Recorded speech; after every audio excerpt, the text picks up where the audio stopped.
it recognizes our belief in God, our country, not just individuals, our country, our founding fathers codified this in the documents that founded this country. Our reliance, our belief in God, and our reliance upon God.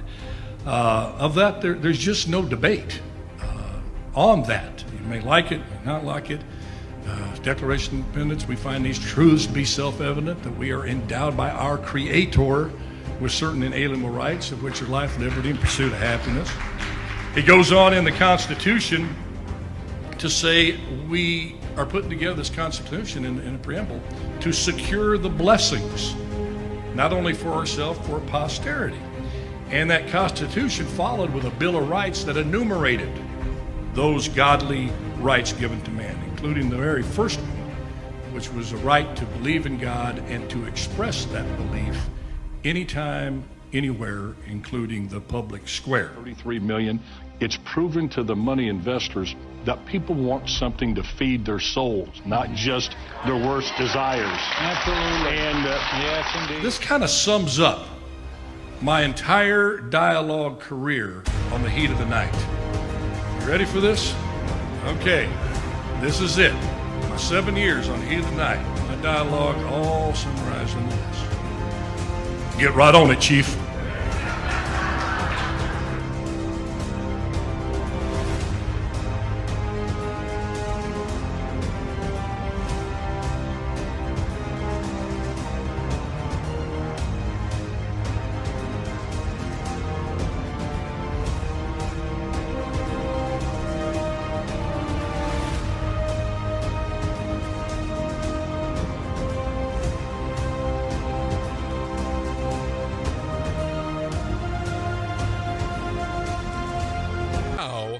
Behind the mic at KXEX, this is the Alan Autry Show. No retreat. And so, my fellow Americans, ask not what your country can do for you. Ask what you can do for your country. Mr. Gorbachev, tear down this wall. What the hell's going on out here? Everybody grabbing out there. Nobody. That the only thing we have to fear is fear itself. Today, I consider myself the luckiest man on the face of the earth.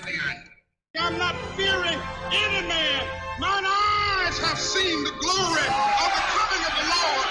So, 5 seconds left in the game. Do you believe in miracles? Yes! Unbelievable. Free at last! Free at last! Thank Almighty! Free at last!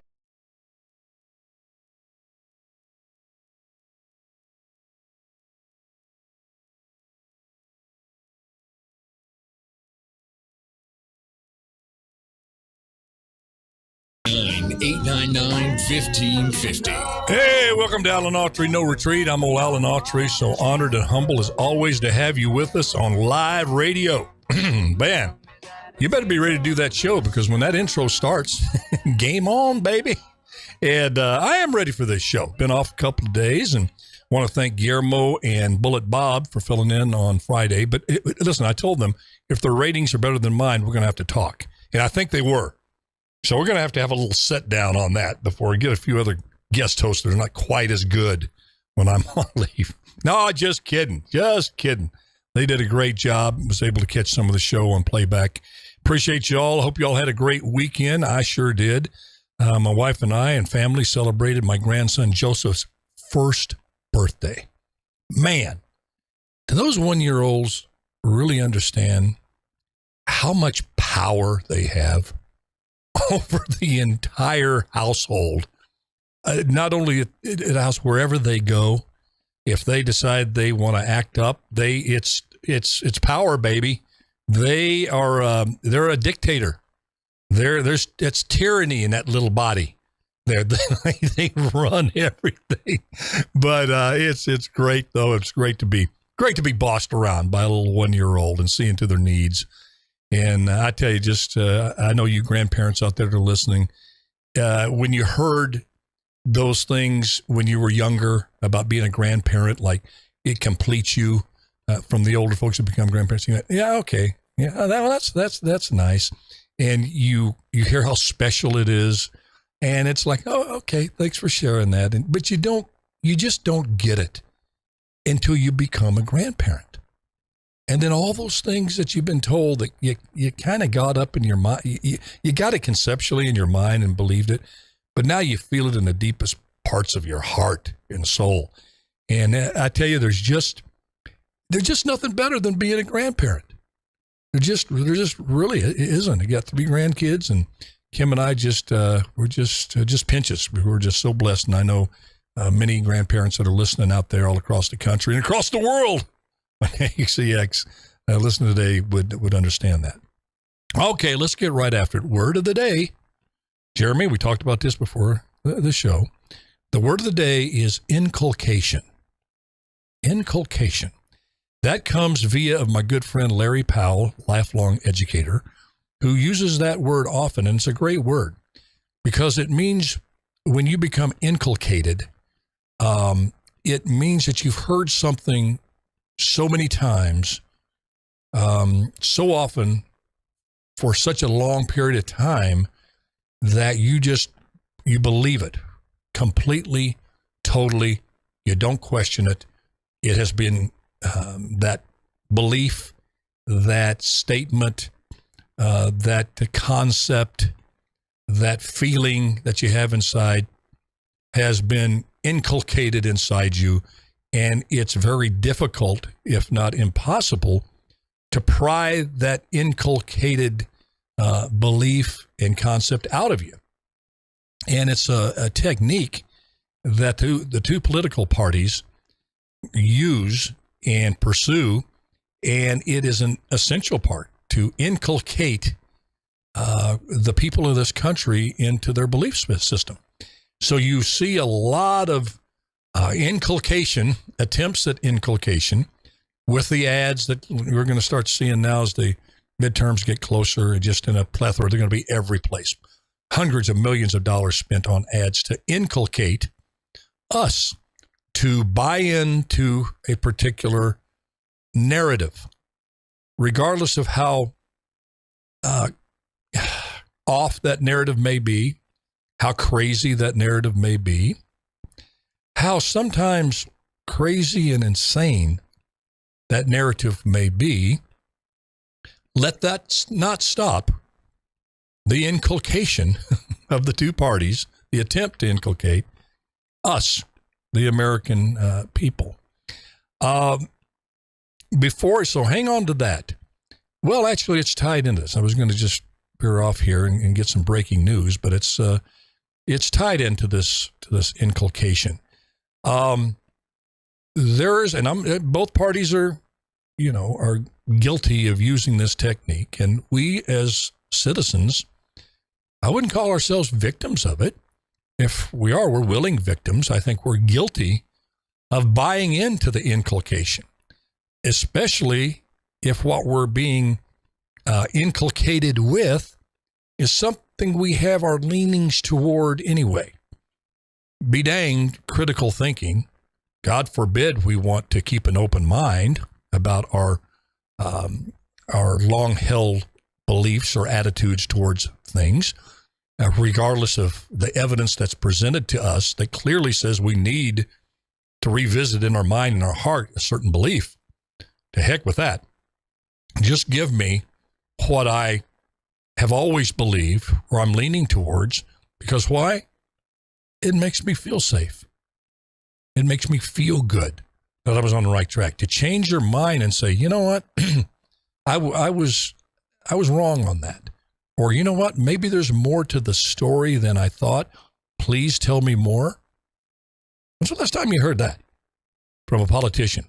But pretty much anywhere in society. It used to be something, that question was an offspring of critical thinking, something we were taught in school.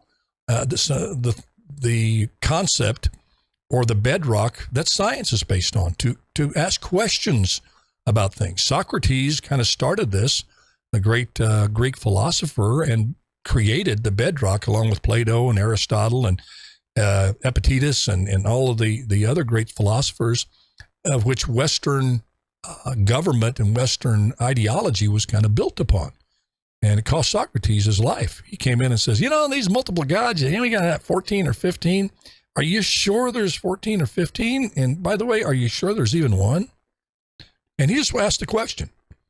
And he wound up being convicted and sentenced to death by drinking hemlock by the so-called court for charge was corrupting the youth of Athens by simply encouraging young people and everybody actually, but the Athenians, out of protecting the kids, were going to, it was a bridge too far for Socrates to ask a kid that maybe he wants to question whether Zeus is really controlling everything. And Zeus is someone you better watch out for. And Zeus is above all. And just believe it. Those kids were inculcated. All Athenians, most of Greece, were inculcated that there was multiple gods, and there was a certain way that you did things. And to critically ask questions, critical thinking was just, that was blasphemy. That was a death penalty offense. And aren't we kind of, if not on the nibbling at the edges of that type of intolerance towards critical thinking, I think we're, as they say in the South, butt deep in it. To where if you challenge certain beliefs or you challenge what the government is telling us, you are automatically a right-wing wacko unless what you're questioning is something that comes from traditional values, which I would support. Come on and question. Any concept I believe in, I'm willing to defend to the best of my ability. In the Bible, it says, go out and inquire of me. David, many times told God, hey, it doesn't feel like you're here. Are you sure you're here? Because it sure doesn't feel like it. God welcomes that kind of question.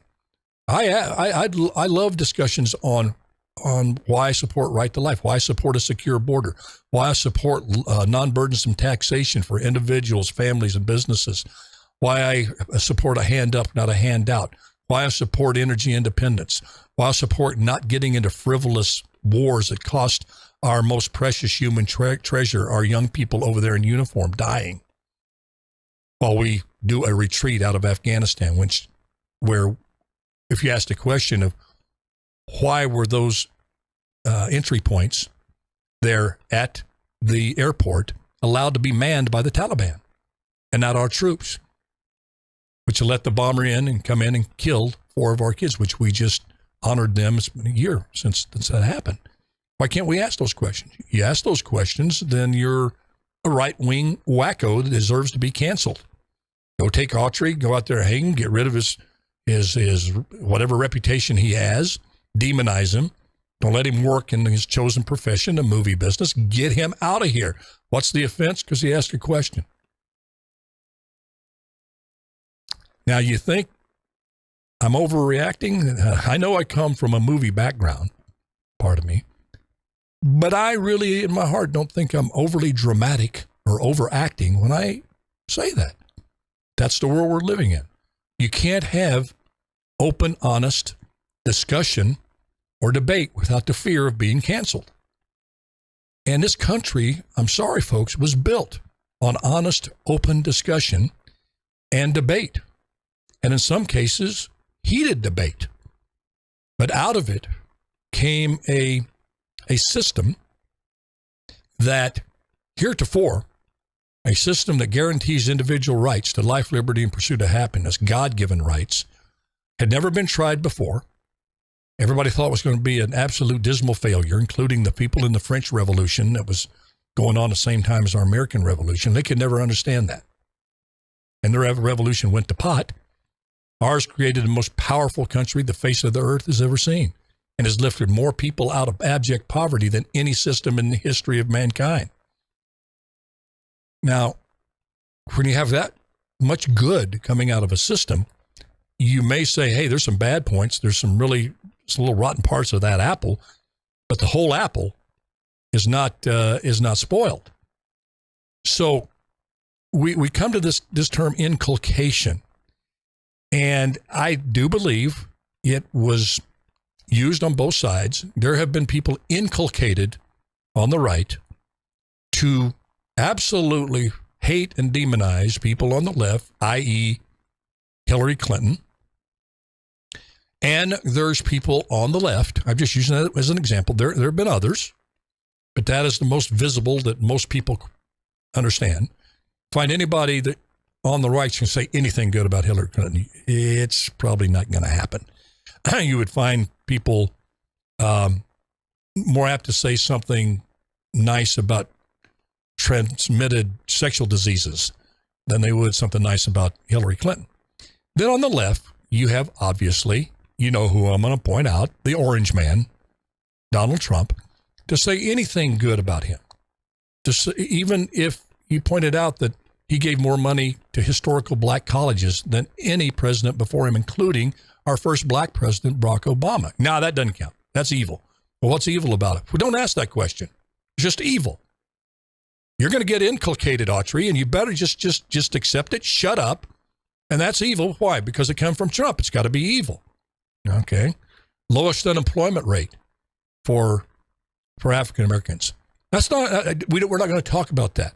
Isn't that something good to come from the orange man? I don't agree with the orange man and everything. I used to get frustrated with him, still do, with the way his character is and things he does. But you got to have policy before personality, because policies are what really affect us. Me, my kids, my grandkids, Joseph and Caden and Isaiah. That world that they're going to inherit is going to be affected by policies, not anybody's character.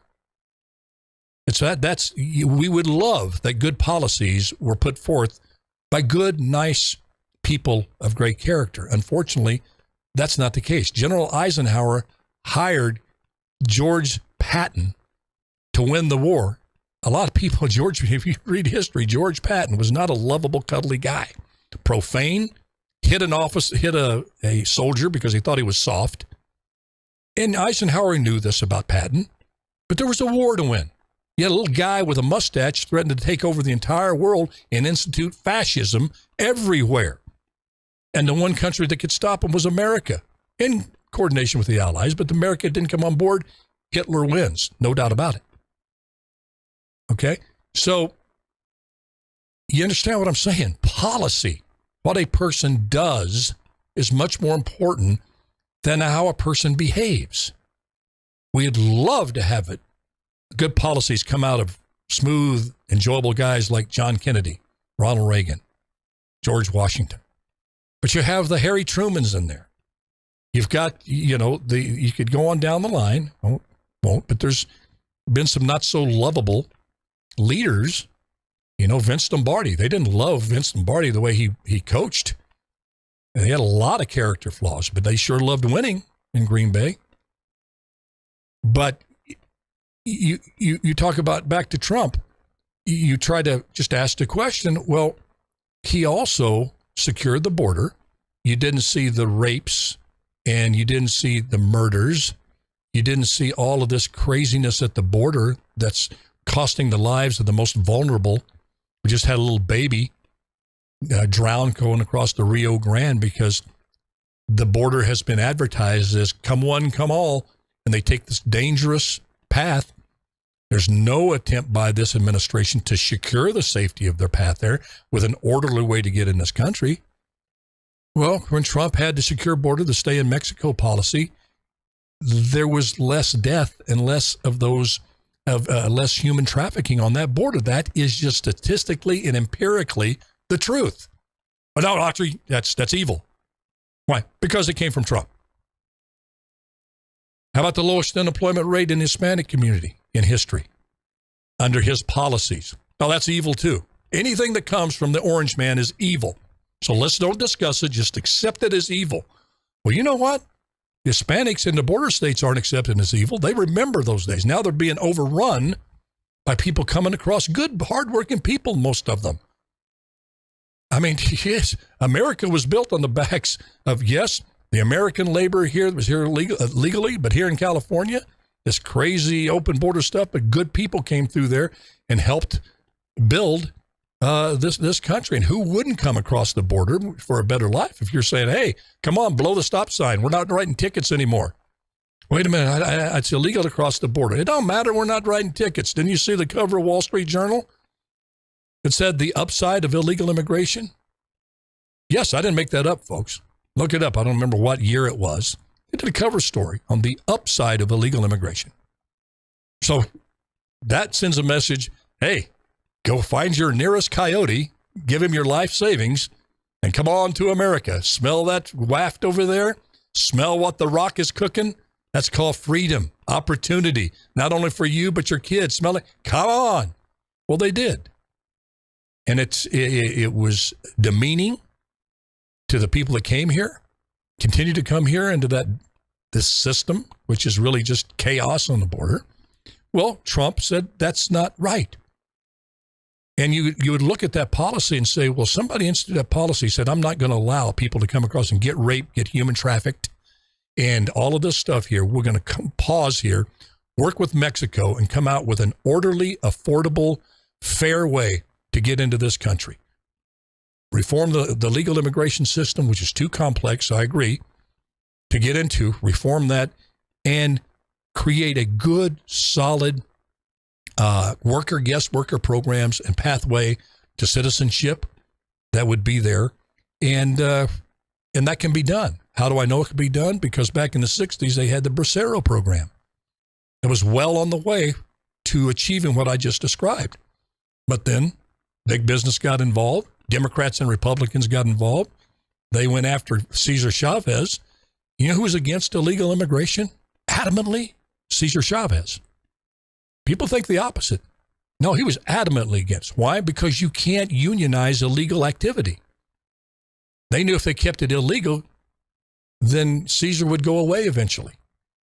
He says, and that's why I say, do your little homework. Do a little homework. And you'll find some things that may surprise you.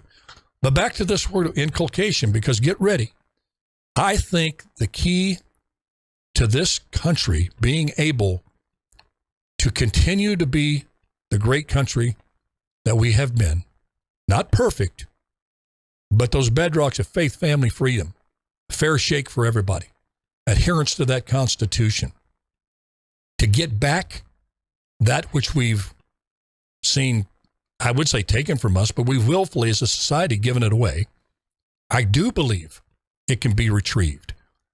And you can say this, make America great again, whatever you want to say. We need to evolve into something else than where we are right now. Call it what you want. Make America great again or rediscover what made us great. Come up with the freaking slogan. I don't care. And quit using that as a trigger to shut down discussion. Well, I see a little red hat with MAGA on it. I'm not talking. You're a racist. Or you see a BLM flag. Well, I'm not talking.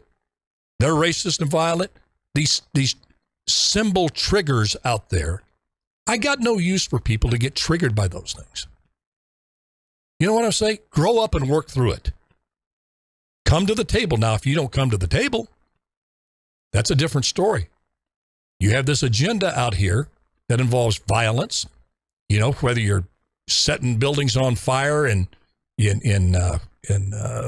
Wisconsin or L.A. or Philadelphia, federal buildings on fire on the left, or you decide that you're going to storm into the Capitol.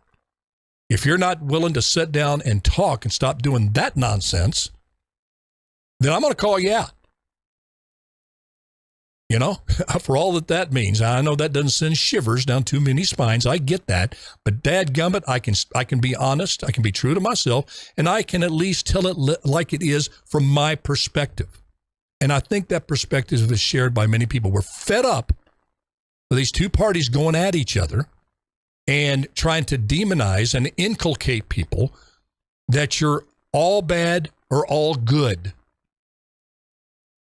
That's just not the way the world is. And right now, you have the Democrats machine with the media full speed ahead on inculcating that everything Trump has done or did as president is wrong, that Trump is a criminal who should go to jail for life, and Joe Biden is the Messiah, the second coming of Franklin Delano Roosevelt, which if you look into that record, God bless him, I love him, my mom loved him. a lot of good things to love, but not the perfect president as we have been inculcated to believe. No president was. Abe Lincoln would be the first one to tell you, no, I'm not perfect. Let me list for you my weaknesses. Now, that's a leader. Okay, inculcation, remember that, because we're going to talk a lot about that. And I think it's a good word. Kind of flows, doesn't it? Doesn't it, Jeremy? Inculcation. It's not a good thing unless you're inculcated in one thing, the Holy Spirit, because that will guide you to the truth. And there's old saying, the truth will set you free, but first it'll make you miserable. And the miserable truth is we got to take a break. We'll take a break. We come right back. We're going to talk a little bit more about this and this raid on Mar-a-Lago and how it's being used to inculcate us for the coming election and midterms. This is Alan Autry, No Retreat. We'll be right back.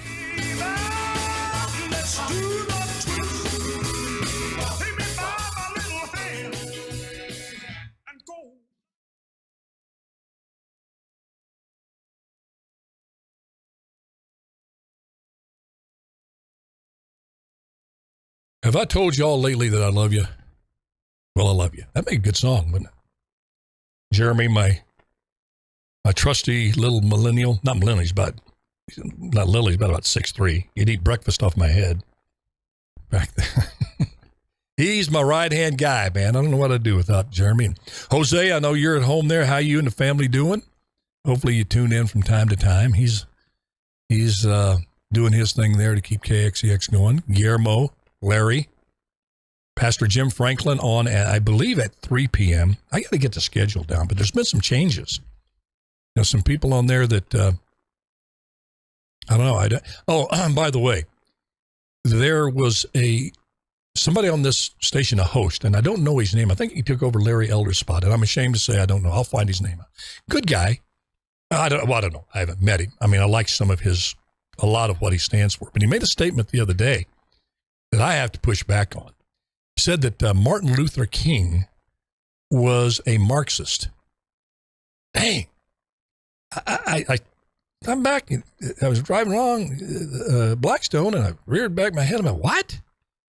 And I've done a lot of research on Martin Luther King. A lot. He was still remains one of my heroes in life. And there's nothing outside of something out of left field that people called him a Marxist early on in his ministry. But there's none. He was a Republican. I just don't see, Marxists don't even believe in God. He was a pastor, for goodness sake. The Reverend Martin Luther King. So you just kind of flippantly say, and by the way, Martin Luther King was a Marxist. Jeez. Don't try to inculcate me with that, my brothers, because you go there, I'll be willing to go face to face with you on that one. I'll bring my evidence, you bring your evidence, and we'll see where it lands. Martin Luther King was no Marxist. 1 minute. Okay. Martin Luther King was no Marxist. Man, it's amazing things you can say about people after they passed on. We're not here to defend themselves.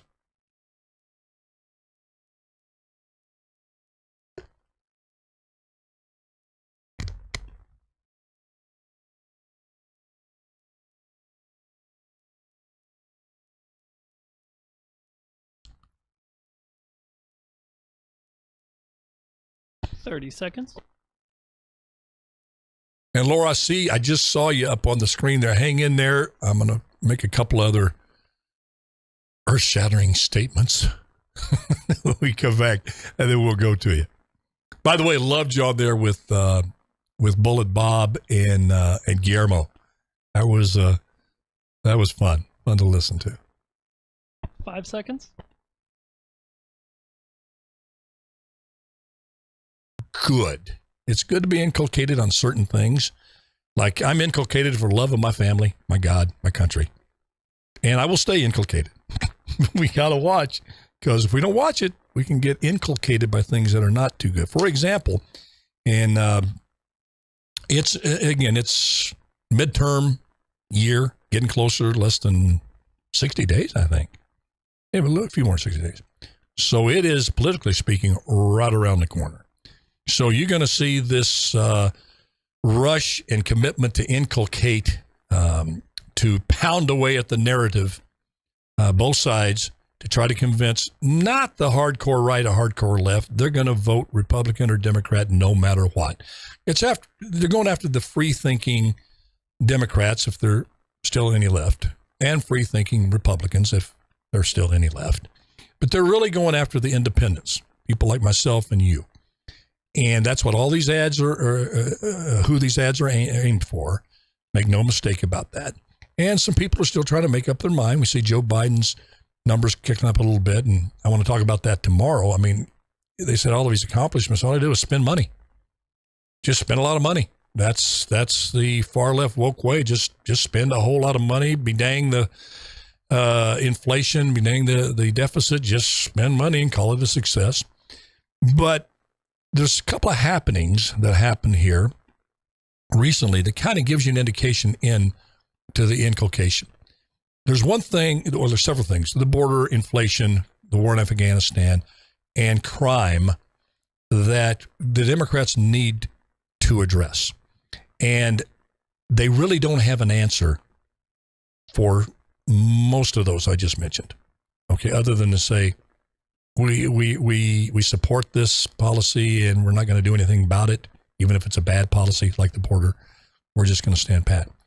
But the issue of crime is one that the rest of the country is very, very interested in. The Democrats, I think, are finally understanding, the DNC, that they're going to have to address it, but they're trying to change the narrative that the crime rate is not as it appears. Just like inflation. Inflation's not real, or it's transitory. Remember those days, Janet Yellen? It's not really real. It's going away. It's transitory. Then, hey, inflation's good. Well, same thing here with crime. Oh, crime's not too good. Well, it's going to be transitory. And then now crime is good for you. You're going to see the mainstream media, especially after this gun bill. This gun bill was signed, so we should have these crazy random shootings with firearms reduce. You listen to them, this is groundbreaking legislation that's going to dramatically reduce violent crime with guns in America. All right, they told us that. They're going to begin to inculcate us on that. Well, last night, a running back, Brian Robinson, and for the Washington Commanders, was shot defending himself, trying to defend himself and keep his car from being carjacked there in Washington, D.C. Shot. It looks like, thank God, he's going to recover, but there's no story on it. My news feed, nobody's covering that. ABC, NBC, CBS, CNN, MSNBC. Carjacking, haven't heard anything from the mayor of D.C. Nothing about it. Why? It doesn't fit their narrative. The crime isn't that bad.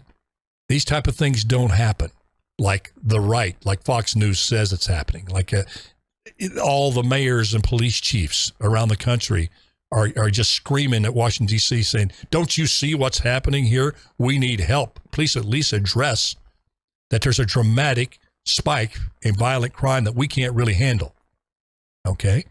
And then today also, just a while ago, 2 were killed in Oregon at a grocery store. 2 killed, 1 injured at an Oregon grocery store.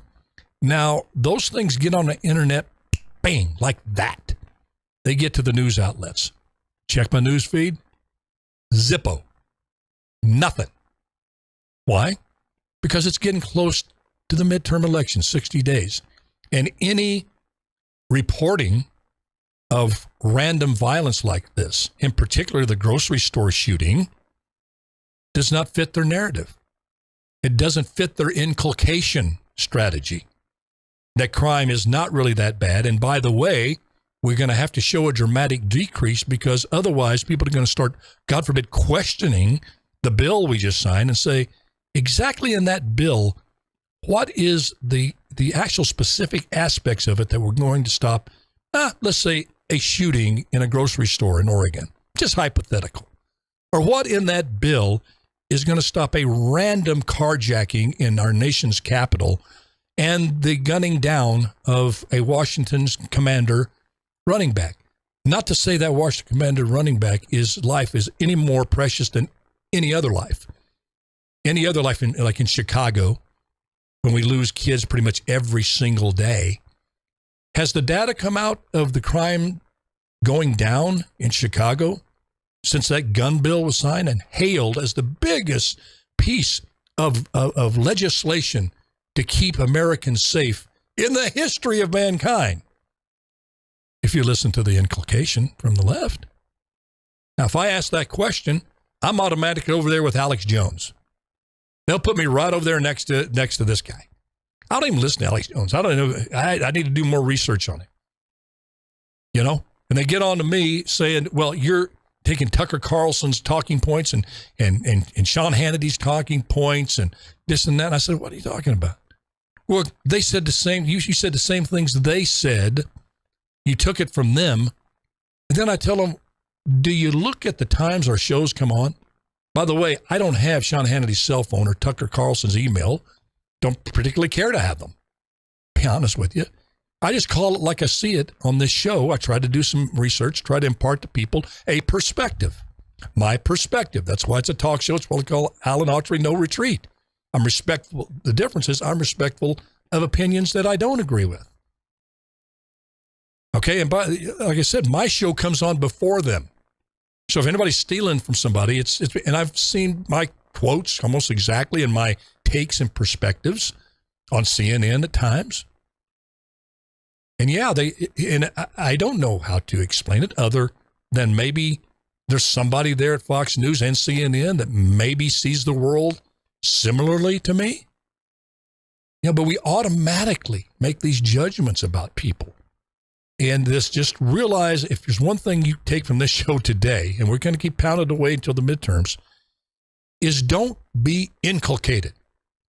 If ever in the history of this country, at least since I've been alive, and I've lived through some turbulent times, the 60s, the 70s. Hang on this. Watch this now. I'm gonna make a statement here, and I really believe it from every fiber of my body. It has never been more important for rational minds, of which the independents in this country have more of. There's more per square inch in the independent political thinking arena than there is on the left or on the right. And I'll stand by that statement. Do I have the data for that? No, it's just a gut feeling based on a lot of circumstantial evidence. And by the way, people are set free and convicted on circumstantial evidence if it's strong enough. And it's up to us to not be inculcated, to take a step back, take a deep breath, look at this country, look where we've been, look where we are, look where we're going, and listen to the candidates, do research on the candidates, ask questions like, do you do what you say you're going to do? First of all, do I agree with what you're going to do? If I do, can I be assured that you're going to follow through on it? Just that simple question. That'll get you in trouble at your average town hall meeting on both parties. But I'm just pleading with the independents. I'm not telling you who to vote for. I'm just asking you do that. Do your due diligence. Look where we've been as a country. Look where things were. You know, tough times, good times. You'll glean a lot of good information. There's an old saying that, you know, history doesn't repeat itself, but it rhymes. Look at the history of our country. Glean that information. Look at where we are today. In your own heart, in your own mind, especially if you have kids. Look where you think this country's headed. You think it's headed in the right direction? You think the leadership that we have in place right now is where you want to go and where we need to go? Then pull the lever. Put the dot. Put it in the, I guess an old term, put it in the computer, what have you. But if you don't, find out why you don't think we should go that way. Look at the candidates, each on its individual merit, and then make your decision. But just please, please, please guard against the temptation to be brainwashed, inculcated, a forced narrative upon you, where you go from being an informed, good American voter who feels good about him or herself, about doing your civic duty of voting, and not just some sheep that a political party took for granted. And I tell you, there's a revolution happening in the African American community. They've been lied to about the education system, about welfare, the destructive aspects of welfare. It's like these Johnson & Johnson thing that they just settled a $4.9 billion suit because their baby powder caused cancer in a lot of women. And they're going to have to pay for that. Well, they knew all along. And I'm going to draw an analogy to the public school system, and that was allowed to become a protective system for unions. And I'm not an anti-union. I'm a member of 3 unions. You try to destroy my union, I'll fight you. But also those unions can lose sight of what they're there for, and that is to represent, in this case, the school system, the kids. And when you've been trapped in your zip code, you have a failing school, and you have some of the most ill-equipped teachers that the system puts there to teach your kid who needs the best teacher, and you see that that's not happening, and you want to take your kid to that school over there that is achieving, that has the good teachers, that could really help your kid in this once-in-a-lifetime opportunity to get an education, and they won't let you go. What does that sound like? Well, I'm going to say something, bro, and get me in trouble. But it sounds a whole lot like a plantation attitude. You stay here. You can't go there for your kid. Well, my kids are not getting educated. What did they do to black folk back in the day? They didn't want them educated. Have you ever thought about that? Or have you been inculcated to the point where you don't even ask questions? Vote Democrat. Why? Democrats vote the unions. Vote the unions, they're going to take care of you. And you're looking at the dropout rate. You're seeing at a 75% in these big cities of African American students can't read at grade level. Something is wrong there. Well, the dad's not at home. That's bad. No. But systemically, there's so much more they could do to address those issues, and they just don't. You know, guns. Did they not want the slave owners, want the slaves to be unarmed? Who in their right mind that supports the rights of black folk in this country could oppose a black person, law-abiding black person, having a gun to protect themselves? Why would you want to be told it just stay in a neighborhood? Here's all the criminal element that happen to be a lot of them the same color as you are, but we're not going to put them in jail because that's racism, but we're going to let them wreak havoc on you and your family. Oh, your little baby boy who was your pride and joy got shot last night? Well, that's all right. We're going to go get this guy who did it, put him in jail, then bail him out. And by the way, the judge is going to let him go because he feels sorry for him. What about my child that was shot? Oh, sorry. I didn't see them. This kid here, I'm looking at in the court. This kid has my heart.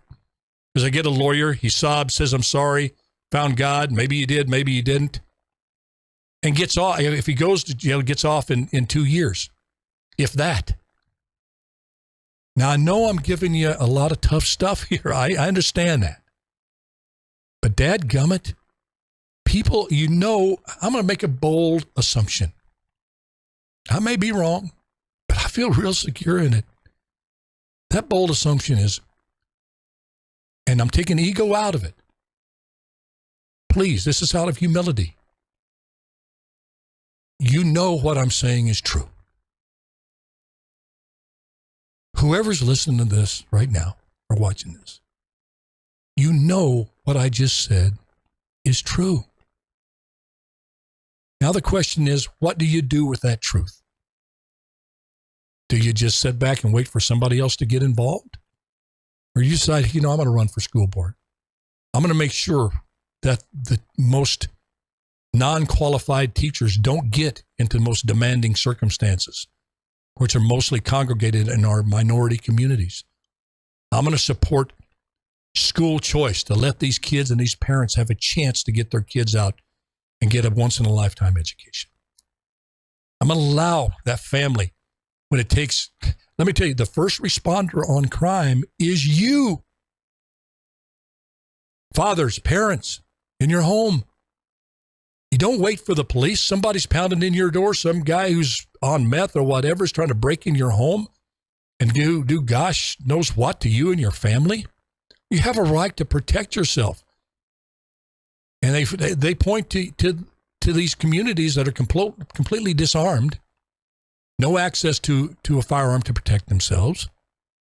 Demonize. You got Mayor Adams out in New York demonizing the law that was, or the Supreme Court decision that would allow New Yorkers, law-abiding, peaceful New Yorkers, to protect themselves.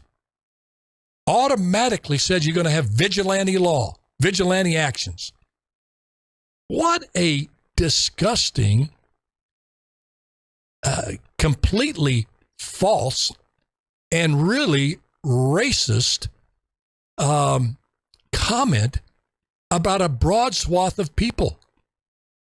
You just said the law-abiding people in New York are going to go off half-cocked and start shooting people, like the Old West. And they say it was the Old West. Well, you know what brought peace to the Old West and brought peace out of chaos to the West?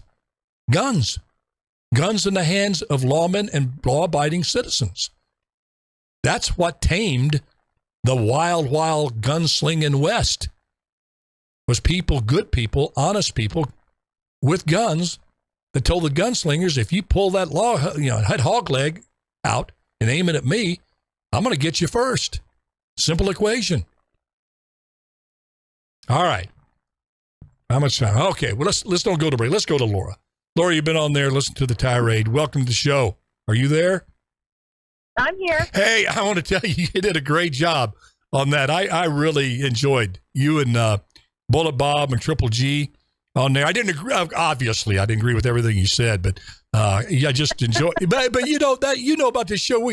We're together. We're simpatico on that. You make your point. You make it well. You make it compelling. You even had old Guillermo back in the ropes there, backing up, pulling the rope-a-dope. That was what's on your mind today? I'm sorry, we just got we've got about 9 minutes. What's on your mind? Well, first of all, I wanted to just give you the hodgepodge of the Biden administration lies of the day. Let's see. Let's start with Afghanistan. They claimed 14 separate times in 2021 that all U.S. citizens and LPRs had been evacuated from Afghanistan. Today, unbeknownst to them that it was going to come to a person in the public and voting public, Sue Bauer from Mike Waltz's office sent me a correspondence from the State Department saying that they are solely focused on getting U.S. citizens and LPRs out of Afghanistan right now, so they aren't going to be evacuating any SIVs until they complete that. So which is it? Hey, by the way, what are LPRs? What are LPRs? Legal permanent residents. Okay, gotcha. These are people that were on our side, right? Yes, correct. These are people who had already completed the SIV process, moved here, went back with the contractors to work for the U.S. government, but they're actual legal permanent residents here of the United States. Mm-hmm. Let me ask you this, Laura, and then nothing surprises me. They've been dishonest. Well, as you pointed out, with I hate to say this, but I know you're going to agree with me on it, Laura. How can we have any sufficient level of trust? You don't want to have total trust in anything except God, but just a sufficient level of trust in anything going on in foreign relations, wars, defense, or whatever, as long as Anthony Blinken is pulling the levers. That's been my point since the first day. I know it has. So they may have a good plan. I mean, say something comes down the pike that you're saying, okay, this may explain why they did this in Afghanistan. Okay, I'm understand. But you're thinking, wait a minute. This was either coming from Blinken himself personally, or they ran this by Blinken, and his sole motive is to make as much money as he can, and he's manipulating towards his exit and what move is going to make him more money. It's sad, but people have been, as I said, inculcated that, man, you got to trust them. You got to trust the FBI. You got to trust the Defense Department. And this Blinken, though, he's in like a league of his own in terms of corruption, I think. Yep, he is. And it gets worse. Lie number 2 of the day. when Biden went over and did the magical fist bump with Mohammed bin Bonesaw, and everything was going to be hunky-dory, and they were going to have romance, and oil prices were going to go down? Yeah. OPEC announced today that the Saudis are cutting oil production.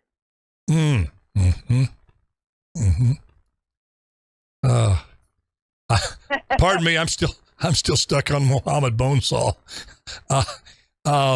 Yeah, that's a good name for him.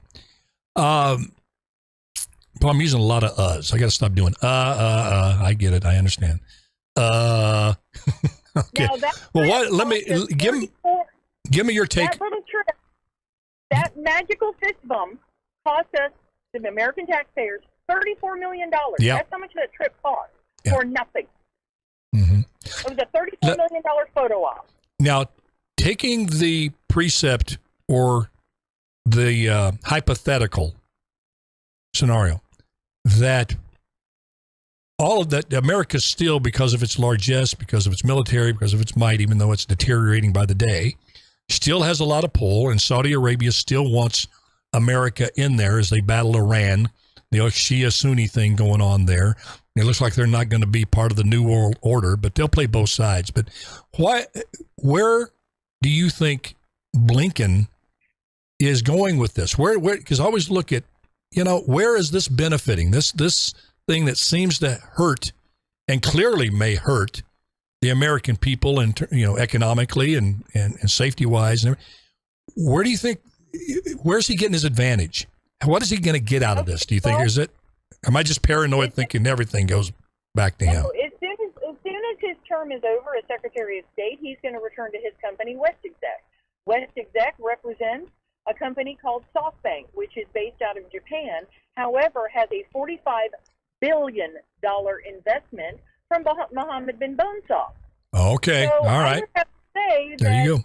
He's going to err on the side of the Saudis. Mm-hmm. Where do you think BlackRock is in all this? I think that BlackRock is sketchy as all get out. Yeah, absolutely. But obviously, every one of those, next level, out hyperspace organizations that are just doing things and that would just make you shudder if you saw the sausage being made with those. They're all in a cabal. That they're the kings and princes in Saudi Arabia, the mullahs in Iran, the BlackRock CEOs. They're all, and it's not paranoia if they're really after you. I mean, it goes back to the old Rockefeller, Carnegie. They hang together because they depend on each other. What happens to one's going to affect the other. And that's why I try to, figure on this show to take that out of the equation, to understand that it's all about following the money. I hate saying that, but it's absolutely the truth. The Ukraine war. Oh, Alan, it's about independence in Ukraine. No, it's not. It's about money. It's all about money. And my third lie of the day, which is going to have a direct impact on the American people, this is the third Biden administration lie of the day and congressional lie of the day. That bill that they just passed with the greatest climate initiative that's going to lower your energy bill, yeah, in 10 years it's going to lower your energy bill. My husband works for an electric company, and I'm just going to give you one quick example. He came home today, literally in a rage. I'm going to get a copy of all the Department of Energy letters, and I'm going to send them to you so you can read them. They passed this bill saying that they have to upgrade transformers for the electric grid to make them more green and more environmentally friendly. Okay? Well, the electric companies were told all of the transformers that you've already purchased are grandfathered into that. That's what they were told. Okay? And what you have to understand is transformers are fundamental to our electric grid. Transformers take about 6 months to build because they get the parts, some of the parts from overseas, some of the parts have to be fabricated. Well, since the pandemic, that lead time has gone from 6 to 9 months to 18 to 24 months to get their transformers. So these small and large municipalities hurried up and ordered all their transformers. Now, my husband runs a utility company that is for just one small town. They bought 36 at $38,000. Now we got 30 seconds to go. Lord, wait, hey. I hope you can call back tomorrow because I'm really hooked on this story here that you're talking about. This is bad. Yeah, I want to hear the rest. We got to go now, but thank you for calling. Thank you for your patience. Folks, I love y'all. It's great being back in the saddle again. Love you. God bless America. And remember, just do your best and let God do the rest. That's all you can do. That's all he expects you to do. Trust me, it'll turn out the way it's supposed to be if you do that. God bless and see you tomorrow. Bye-bye now. Who cares about the clouds?